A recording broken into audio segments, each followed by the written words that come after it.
అందరికీ నమస్కారం. Welcome to my channel. ఈరోజు వచ్చేసి మన కర్రీ సొరకాయ టమాటా మెత్తడ్లు. ఆయిల్ పోసుకుందామండి.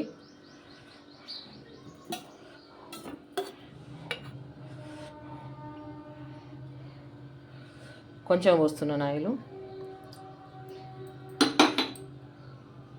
మన కర్రీ వచ్చేసి కోడిగుడ్డు సొరకాయ ఇవ్వండి. మెత్తడ్లు మీకు కనపడలేదు అనుకుంటా. మెత్తళ్ళు సొరకాయ, మెత్తళ్ళు, టమాటా, కోడిగుడ్డు. ఇంతవరకు అండి కర్రీ చేసుకుందాం. కోడిగుడ్డు ఆయిల్ వేపుకుందామండి. కొంచెం పసుపు వేసిన ఆయిల్లో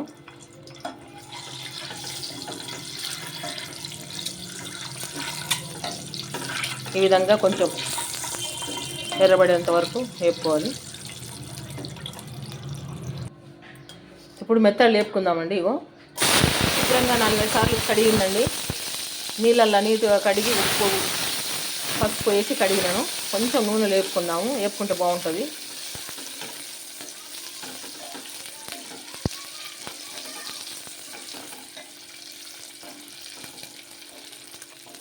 చాలండి, ఇంతవరకు తీసేస్తాను.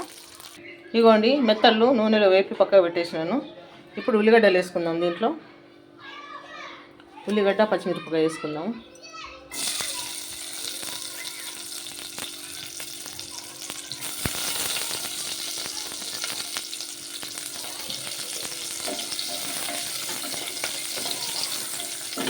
మనకు ఆయిల్ అదే సరిపోతుందండి, ఇంకా ఆయిల్ ఎక్స్ట్రా వేయాల్సిన అవసరం లేదు.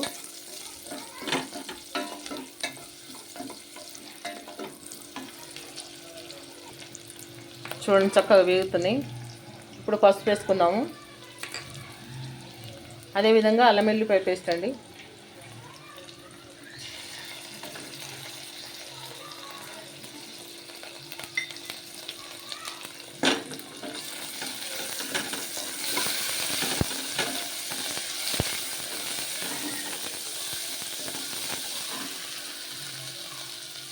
ఇప్పుడు సొరకాయ ముక్కలు వేద్దామండి.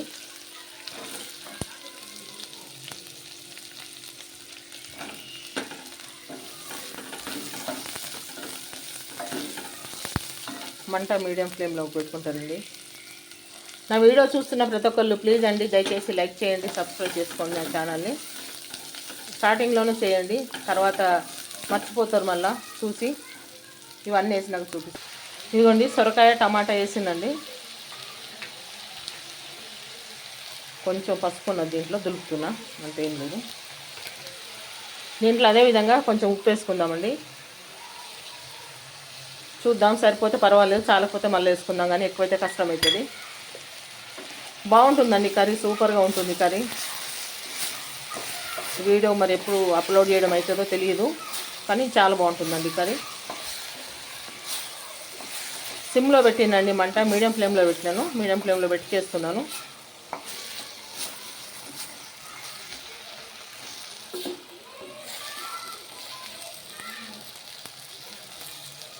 కొంచెం సేపు మూత పెడదామండి, ఒక 2 నిమిషాలు మూత పెట్టేసి మగ్గనిద్దాము.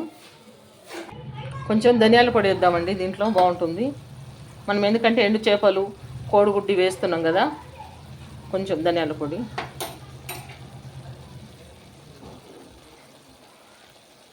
ఇది సిమ్లో పెట్టినండి, సిమ్లో పెట్టి ఉడికించుకుంటే బాగుంటుంది, మెత్తగా ఉడుకుతుంది. ఇంకా కారం వేయలేదు, కారం తర్వాత వేద్దాము. కారం వేస్తే ఉడకదు ముక్క, సొరకాయ ముక్క, అందుకే కారం తర్వాత వేద్దాం. ఉప్పు, పసుపు, అల్లం వెల్లిపాయ పేస్టు, ధనియాల పొడి అన్నీ పడ్డాయి దీంట్లో. ఇంకా కారం ఒక్కటే మిగిలిందండి, కారం తర్వాత వేద్దాం. ఇప్పుడు కారం వేద్దామండి. ఇప్పటి వరకు మనం కారం వేయలేదు,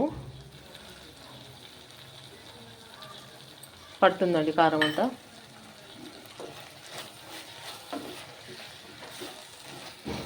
కారం వేసి మంచిగా నీట్గా కలుపుకుందాము. ఇప్పటి వరకు చుక్క నీళ్ళు పోయలేదండి దీంట్లో.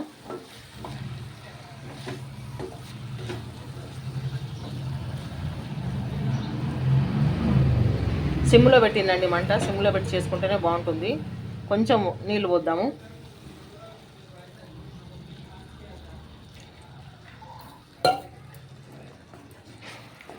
కొంచెం నీళ్ళు పోసి ఉడకనిద్దాం.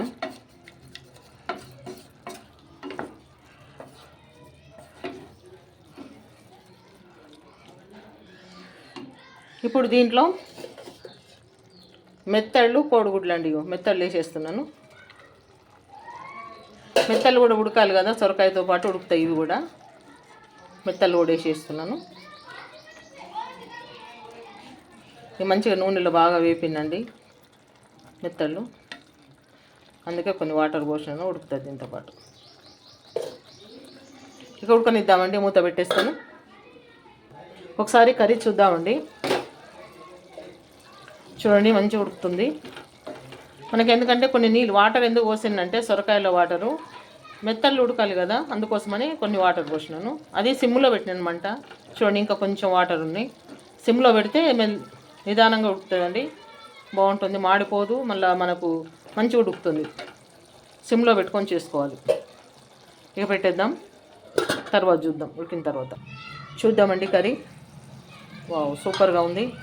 నేను చూసినండి ఇంతకుముందు ఉప్పు కారం పర్ఫెక్ట్గా సరిపోయింది.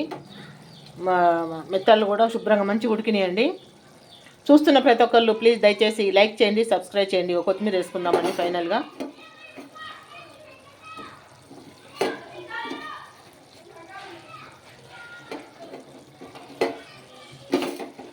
కొత్తిమీర వేస్తే ఒకసారి కలుపుదాం. చూడండి నీరు ఎక్కడా కూడా నీరు అనేది లేదు, కొంచెం అంటులాగా ఉంటే సరిపోతుందండి మనకు అన్నం కలుపుకోవడానికి. ఇంతే, ఇంతకంటే ఎక్కువ ఉండాల్సిన అవసరం లేదు. చూడండి ఇది కూడా వేడికి మళ్ళీ ఎగిరిపోద్ది, ఉండదు. చూస్తున్న ప్రతి ఒక్కళ్ళు ప్లీజ్ అండి దయచేసి లైక్ చేయండి, సబ్స్క్రైబ్ చేసుకున్న ఛానల్ని. కొత్త ఛానల్ అండి నాది. ఇంకా ఉంటానండి, మళ్ళీ నెక్స్ట్ వీడియోలో కలుసుకుందాం. మరొక వంట ఏం చేయాలో మీరు కామెంట్ సెక్షన్లో కామెంట్ చేయండి. తప్పకుండా మీరు అడిగిన వంట తప్పకుండా చేసి మీకు చూపిస్తాను. ప్లీజ్ ఇక ఉంటానండి. రిక్వెస్ట్ మీ అందరికి కూడా లైక్ చేయండి, సబ్స్క్రైబ్ చేసుకోండి, కామెంట్ చేయండి, మర్చిపోవద్దు. కామెంట్ సెక్షన్లో కామెంట్ చూసి నేను మీరు అడిగిన వంట తప్పకుండా చేస్తానండి.